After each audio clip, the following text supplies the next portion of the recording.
Welcome to another video on Npsc.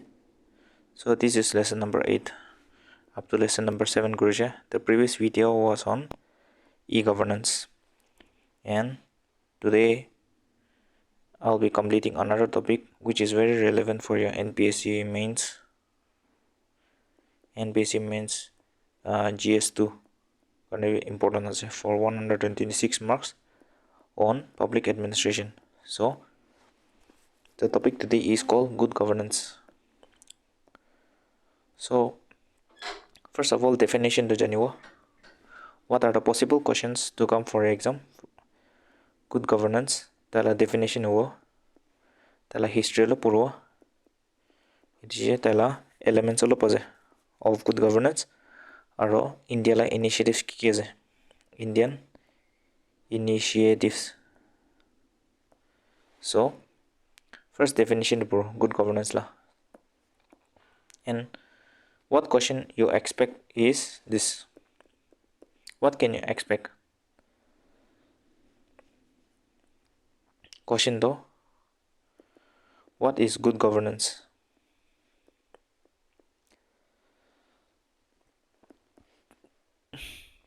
Two marks. So, Judy, what is good governance? How can you write the answer? So, the answer is here. Good governance is the manner in which powers exercised in the management of a country's economic and social resources for development.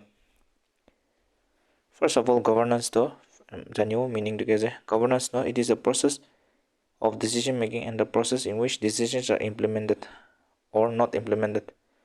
So governance mane the process of decision making as where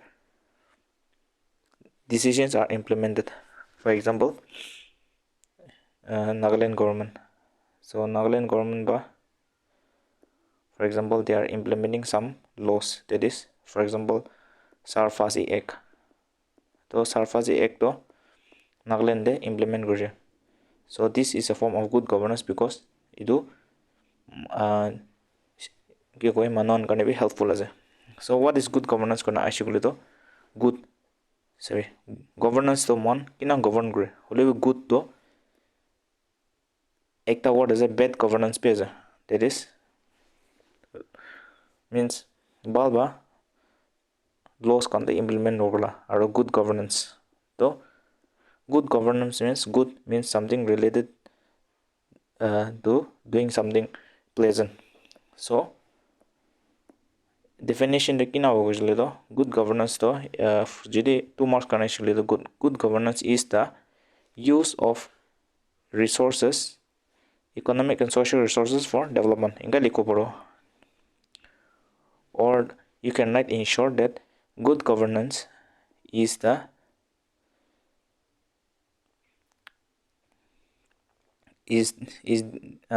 defined as the manner in which a country uses its management, uses its resources, its economic and social resources for development. For 2 marks.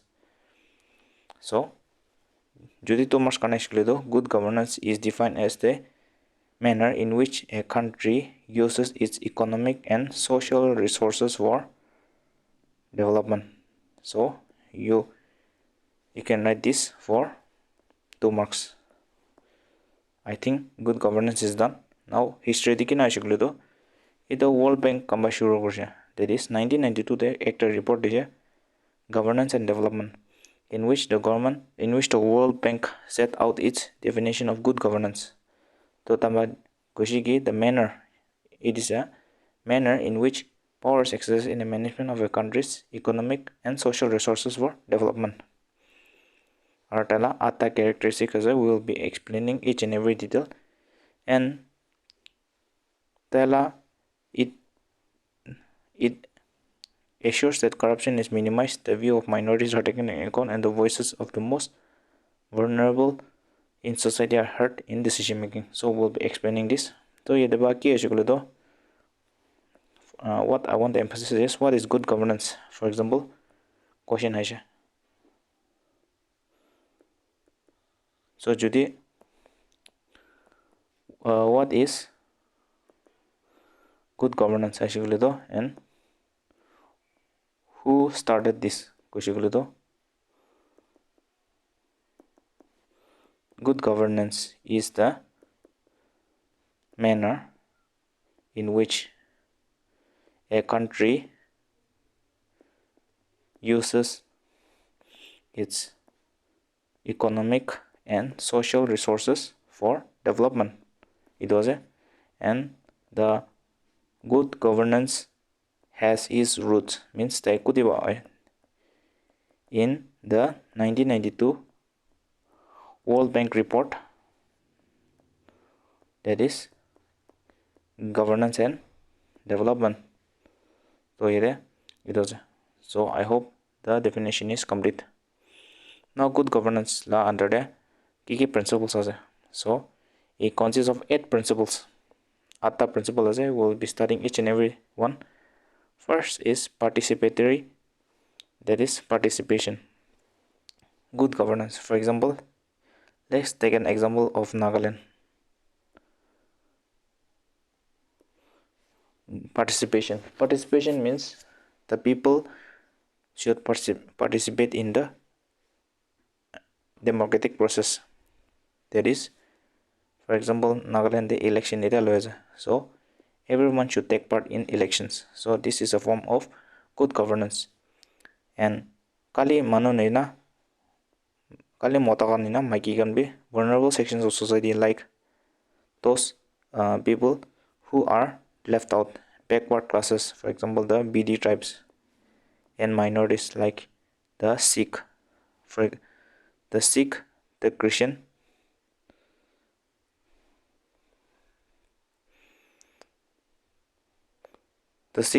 and the these Hindus.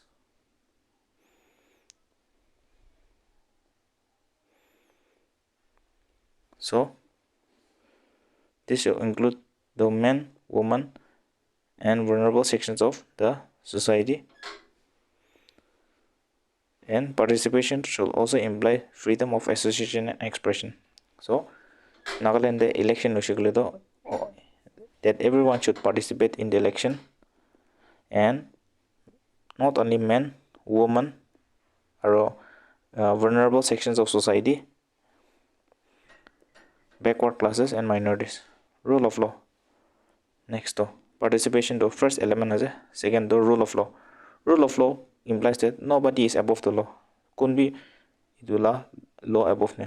No matter who it is, that is politician or minister or bureaucrat or whoever, businessman or nobody is above the law. That is, everyone should be treated according to the law. Those second the rule of law.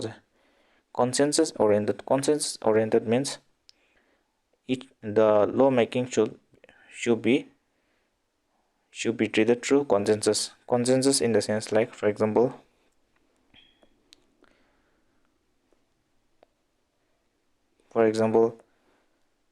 I'm taking a very the example of today, that is NLDP, Nagaland Liquor Total Prohibition Act 1989.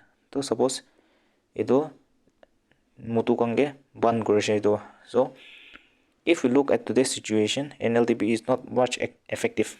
So the government will ask the consensus, that is that is civil societies, for example the Naga Student Federation, Naga Mother Association, the Eastern Naga Student Federation. Next, the general public, the Gomboras Association, the village councils, the district, the rural development agencies. So tanla consensus to tanla ki koiduka. So if they all agree that NLDP is not viable, then the NLDP act will be scrapped.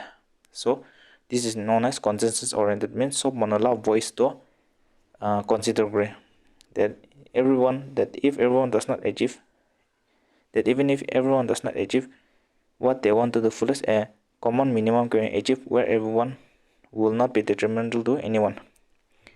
Equity and inclusiveness. Equity in the sense like, for example, equality or equity to biji differences. Equality means suppose in an exam there are student 1, 2, 3, so everyone will be given equal 50-50 marks for their exam. So equality to equal marks dibole. For example, 50 marks there, 5 marks to question ulta bulta je. So the teacher will award 5 marks to everyone. This is equality. They will accord 5 marks to let them pass. So equity to ke jubole to, for example, ekta student to bishi brilliant aje. That is, a student is he got 90. So tai get 95 marks dishikle to tai 95 ho jaye. So he is already scoring the highest, so he is again getting 5 marks. In case of equality, hulibi equity do, for example, ekta manu do tai 35 marks paise, huli tai 5 marks ip lage pass hole. So instead of giving him, the teacher will give him 5 marks. So equity means bringing everyone in the same level. I'll give you another example. Equity, that is, for example, this is a wall and one cricket match. So this is a wall and the cricket match is going on here. So suppose edo tinda mano to equality means sabke ikilo de table chair de uthina side. Holi jodi ekta mano, if one person is very short, then even if edo chair tinda to equal, he will not be able to see. So what we do in equity? Equity means utu manege ulop tangor chair dio, so that he will also be able to see because his height is very small. So this is equity. Inclusiveness means sob mano include kurle. That is, Nagaland dishikle do not only the general tribe but also the BD tribe and also those who are not included. Effectiveness and efficiency. Effectiveness means governance should be effective and it should come into action. And efficiency means it should be efficient. Resources of the community should be effectively used for maximum output. Accountability in the sense like what the government is doing. Government ki korase do manon janule. That is accountability. For example, the government will ask the people will ask the government through the RDI what projects they have done. So it is the duty of the government to give them reply. So this is also known as accountability. Means ki kam kore do janiu de public ke. Transparency means whatever the government is doing, it should be visible. For example, the Nagaland government is constructing road in Noklak. So paisa kiman jaise, paisa kiman expenditure jaise, do sob to Nagaland the website te upload kodole, so that people will be able to see how many expenditure has been incurred. And responsiveness, that is government ba ki koi whatever the public is asking, the government should respond. So it is responsiveness koi. So if we look at the various elements of good governance, the first is participation. Everyone should participate. Rule of law, everyone is equal before the law. Effective and efficient, that is come to work so that maximum output is achieved. Equity and inclusiveness, everyone should be treated equally and everyone should be included in the governance process. Responsiveness, the government should be responsible to the people. Transparent, whatever the government is doing, it is transparent whole. For example, road banai expenditure, it should be visible in the website, Nagaland website, so that people will be able to see and review. Accountable, that is, the government should be accountable to the people. Whatever action the government is taking, the the the people should know. And consensus oriented, that is, sob mano equally takibo in the process. Now এতিয়া next is initiatives of good governance. So what are the initiatives? The first, I have already told you, RTA.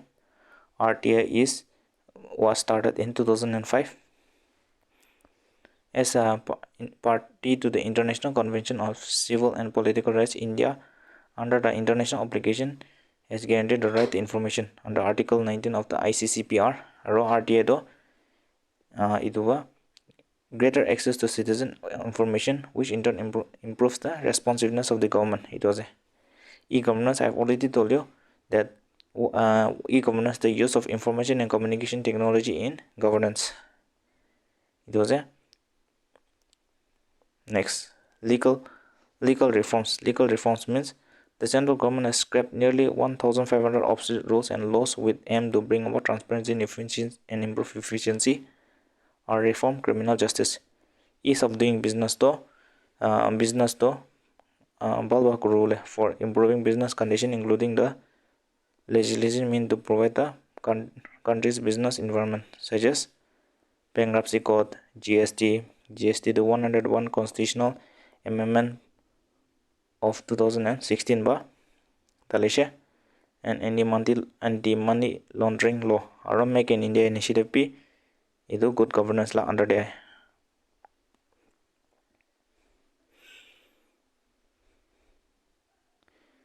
decentralization, that is Niti Aayog p ekta form of new good governance as a. And next is police reform and aspirational district program. Aspirational district program 2018 de established it's meant for transforming the lives of people in the underdeveloped areas of the country in a time bound manner. Our good governance index every year our launch it is on 25 of good governance day is on 25 of December, and it is celebrated on the birthday of Atal Bihari Vajpayee birthday. Our good governance index is a uniform tool across the state to assess the status of governance and impact on various intervention taken by the union government. It was a next. What are the challenges? Good governance though. Criminalization of politics. Criminalization of politics in the sense like politicians landed politicians can criminal cases pishiase. As of Lok Sabha 2019, 43% of the member of parliament do criminal charges as are it 26% increase as.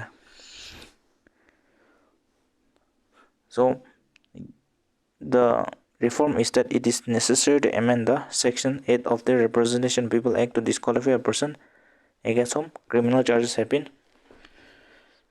are charged. Next to corruption. Corruption is also a very challenge to good governance.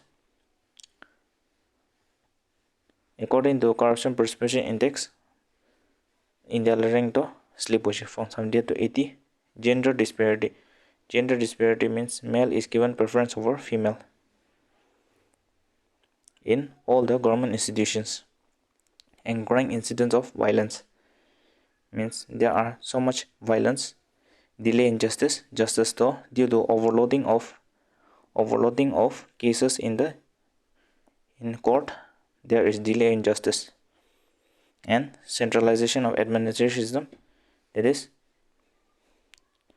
government at lower levels can only function efficiently if they are empowered to do this. So this is particularly relevant for the panchayat institution which suffer from inadequate devolution of fund. Next, the marginalization of socially and economically backward class. So what are the challenges to good governance? Criminalization of politics, first though corruption as a, gender disparity as a, and violence, delay in justice, and centralization of administrative system. Panchayati system kondo fund na pai because of centralization and marginalization of socially and economically backward people. So I hope you all understood this.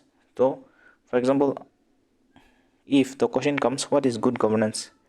Basically, it is the use of it is a way by which a government uses the economic and social resources for development. Aritu 1992 World Bank the governance and development law report te olaise. And what are the eight elements of good governance? That is, first though, participation, rule of law, equity and inclusiveness,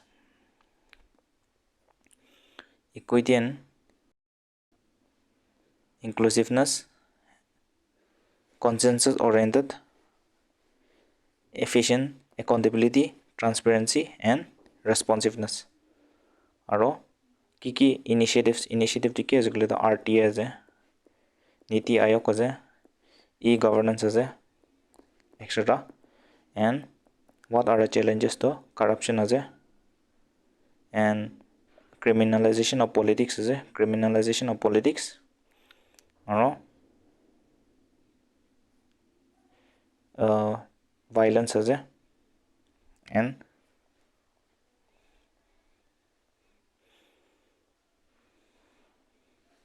corruption as a gender disparities.